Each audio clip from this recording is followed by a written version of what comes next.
There are three numbers that have been written, whispered, and passed between certain families for over 1,000 years.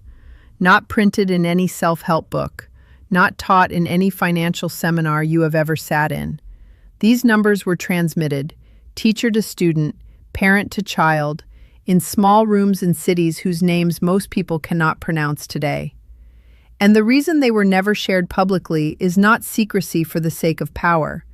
It is because the people who carried this knowledge understood something that the modern world has almost entirely forgotten: that the physical act of writing on a specific object in a specific sequence with a specific intention behind it is not superstition.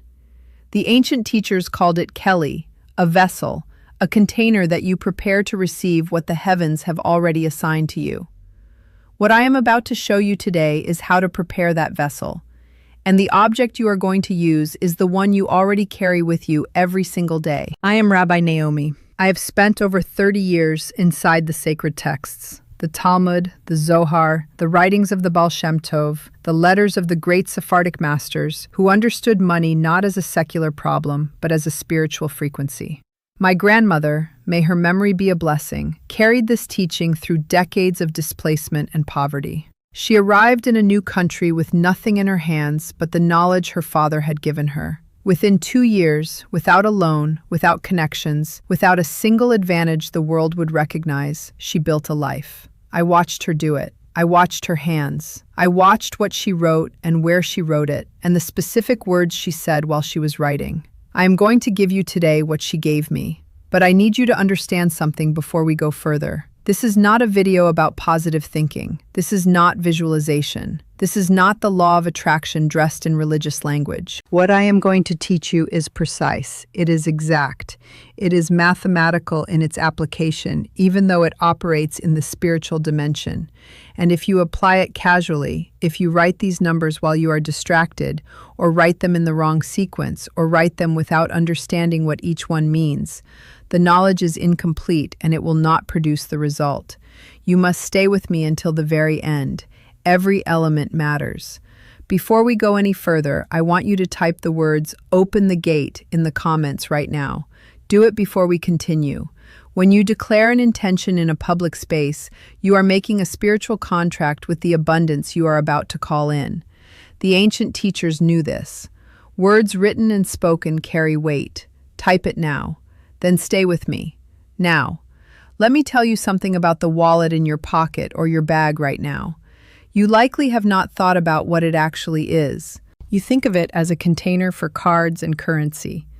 But in the Kabbalistic tradition, the wallet is understood as a reshut, a domain, a jurisdiction, a spiritual territory that you govern. What lives inside your reshut carries the frequency you have given it. Most people have never intentionally set the frequency of their wallet. They have filled it with expired cards, old receipts, loyalty points that never get used, photographs from 3 relationships ago. They have cluttered the domain, and a cluttered domain cannot hold overflow. This is not metaphor. This is the practical application of a teaching that runs through every major mystical tradition, that you must first prepare the space before the abundance can enter it. The modern world has been telling you to fix the outside. Earn more, cut more, invest more, hustle more. And I am not saying those things have no value, but they operate only on the physical layer. What the ancient teachers understood is that the physical layer is the last place the change appears, not the first. The change begins at the level of the spiritual signature, what you might today call a frequency or an intention field. And certain numbers, written in a certain way, on a specific object that you carry in your body's energy field every single day, are a direct instruction to that invisible layer. They are not a wish. They are not a prayer in the passive sense. They are a command written in the language that the spiritual dimension actually responds to. I want to tell you about the night I almost threw this entire teaching away. I was 34 years old. I had been studying for over a decade. I had sat with teachers in Jerusalem, in Brooklyn, in small study halls where the fluorescent lights buzzed overhead and the smell of old books was so thick you could almost taste the centuries. I believed in what I was studying, but I was struggling. The yeshiva where I taught had cut my hours. My husband and I were behind on 2 months of rent. I remember sitting at our kitchen table at 11 o'clock on a Tuesday night with a calculator in front of me and a pad of paper where I had written out every bill, every debt, every number that was threatening us. And none of the columns added up in a way that allowed us to breathe. I felt something I am not ashamed to tell you. I felt foolish. I had spent years inside the richest spiritual treasury in human history, and I could not pay February's rent. That is a very specific kind of humiliation. It was my husband who reminded me that evening.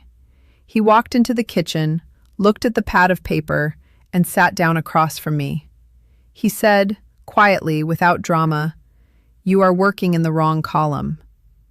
He meant it literally. He meant that the pad of paper was the wrong domain to be working in. He reminded me of something my grandmother had showed me as a girl, and that I had never actually applied with full precision and full intention. He went and got a black pen, not blue, black, and he sat down and he showed me the wallet on the table between us. He said, "You were given this. Stop making it wait." Within 3 weeks, not overnight, not the next morning, but within 3 weeks of the night my husband sat down across from that table, 3 separate income sources shifted. One I had been waiting on for 7 months finally resolved. One arrived that I had not expected. The third was small, but it was the first sign of something larger that developed over the following 2 months. I am not telling you this to impress you. I am telling you this because I want you to understand that the night I applied this with real precision and real intention, things did not change the next morning. The test came first. The test came in the form of 2 more days of silence after I wrote these numbers. 2 more days of the accounts looking exactly the same. That silence is part of the teaching, and I will explain exactly why before we finish today. These are the 3 numbers. I am going to give them to you in the correct sequence, explain what each one means in the tradition, and then I am going to show you exactly how to write them, where to write them, and what to say while your pen is moving. Precision matters here. Do not skip ahead. The first number is 18. In Hebrew, every letter carries a numerical value. This is the system called gematria, one of the oldest analytical tools in our tradition. The Hebrew word chai, meaning life, living, active, dynamic, has a numerical value of 18. Chet equals 8, Yod equals 10, 18. This is not coincidental. The ancient teachers who mapped the relationship between numbers and meaning were not playing with language. They were documenting something they had observed with precision over generations. When you write the number 18 on your wallet, you are not writing a symbol. You are writing a declaration of the nature of what lives inside that domain. You are saying, this is a living system, not a static one. Money that is alive moves, it flows, it returns, it multiplies through connection. Money that is treated as a fixed object, hoarded, feared, gripped, becomes stagnant. The number 18 activates the frequency of movement. Write it on the inside back panel of your wallet, not the outside, inside. The inside is the private domain, the spiritual layer. The outside is what the world sees. The inscription lives on the inside. Use a black pen. Write it small, deliberately, the way you would sign your name on something that mattered. The second number is 26. This is the numerical value of the 4-letter name of God in the Hebrew tradition. Yod, He, Vav, He. Yod is 10, Che is 5, Vav is 6. The final Che is 5 again. 10 plus 5 plus 6 plus 5 equals 26. I am not asking you to perform a religious act. I am asking you to understand what this number encodes. In the Kabbalah, this name is associated specifically with the quality called hashgacha, divine oversight, providential attention, the idea that there is an intelligence in the universe that is actively watching and responding to the condition of your life.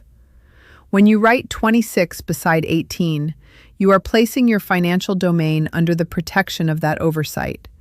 You are saying, this wallet is not abandoned to random chance. It is seen. It is accounted for. What I place here is known and responded to. The ancient teachers taught that most people live in a state they called Hester Panim, the hidden face, a condition where the divine attention feels withdrawn. The act of deliberately writing the number 26 in your financial vessel is a conscious act of calling that attention back. Write it directly beside the 18, on the same inside panel in the same black ink. There should be a single short space between them. They are a pair. They belong together. The third number is the one most people have never heard connected to financial teaching, and it is the most powerful of the three. The number is 72. The tradition of the 72 names of God comes from a remarkable passage in the book of Exodus, 3 consecutive verses, each containing exactly 72 Hebrew letters. The ancient teachers read these verses in a specific way. One verse forward, one verse in reverse, one verse forward again, to derive 72 three-letter combinations, each encoding a different quality of divine energy. The specific combination relevant to the financial domain is the one associated with what the tradition calls parnasa, sustenance, livelihood, the flow of provision that meets your actual needs. When you write 72 beneath the 18 and 26, you are completing what the teachers called the three-layered Merkava of the financial vessel: life, divine attention, and divine provision. In that order, in that sequence, in that configuration. The wallet now holds not just currency, it holds an intention field that is aligned with the three qualities that every honest financial life is actually built on: vitality, oversight, and provision. Write the 72 directly below the first two numbers, smaller than the others, as if you are writing the foundation, not the headline. Now I want to tell you about the specific action of writing. This is not a passive act. The Zohar teaches that the hand is the bridge between the inner world and the outer world, that what moves through the hand from the intention of the heart enters physical reality and cannot be recalled. This is why the ancient teachers were so precise about what scribes wrote and how they wrote it. You are performing a small act of sacred scribing when you write these numbers. Before you pick up the pen, I want you to sit quietly for 60 seconds, not in prayer if that is not natural to you, but in a state of clear intention. Hold the wallet in your left hand. The left hand, in the Kabbalistic tradition, is the receiving hand, the channel through which abundance enters. Hold it there. Think clearly and specifically about what you need. Not everything you want, what you need. The thing that is pressing, the specific gap. Name it internally with as much precision as you would name it to a trusted friend. Then pick up the pen with your right hand and write the three numbers in the sequence I have given you: 18, 26, 72. Do not rush. Each number should take at least 3 seconds to write. Breathe while you write. This is not dramatic. It is deliberate. When you have finished writing, close the wallet. Hold it in both hands for a moment, and then say aloud, and this matters, it must be spoken, not thought. Say, I am a channel of provision. What I receive, I steward wisely. What I give freely. This wallet is open to the overflow that belongs to my life. Say it once, then put the wallet back where it belongs. That is the entire act. It takes less than 3 minutes. And the precision of those 3 minutes is what separates this from the casual and ineffective relationship most people have with their financial domain. I want to talk now about what happens next, because this is the part that separates the people who receive results from the people who try this and then say it did not work. After you write these numbers, after you speak the words, there will be a period. It may be hours, it may be 2 or 3 days, where nothing visible changes. The account looks the same. The inbox looks the same. The phone does not ring with the news you need. And in that window, something inside you will want to dismiss what you did. The part of the mind that was trained by the material world to believe that only visible physical action produces results. That part will tell you that you did something foolish. Do not listen to it. The ancient teachers called this moment the Bechina, the test of sincerity. It is not a punishment. It is the last barrier between the intention you have set and the manifestation of that intention. I have seen people experience a shift within 24 hours. I have seen people observe the first signs within 3 to 4 days. I have seen others where the movement was slower, but arrived fully within 3 weeks.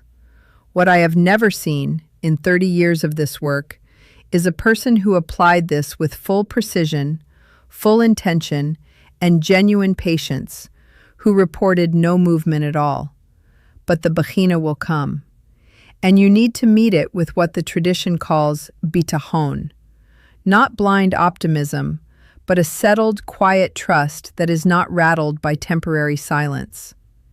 There is one more thing I must add to this teaching, and it is the thing that will determine whether these numbers remain alive on your wallet or slowly lose their power. The teachers were clear on this. A vessel that only receives eventually becomes stagnant. The wallet that holds these numbers must also be a giving vessel.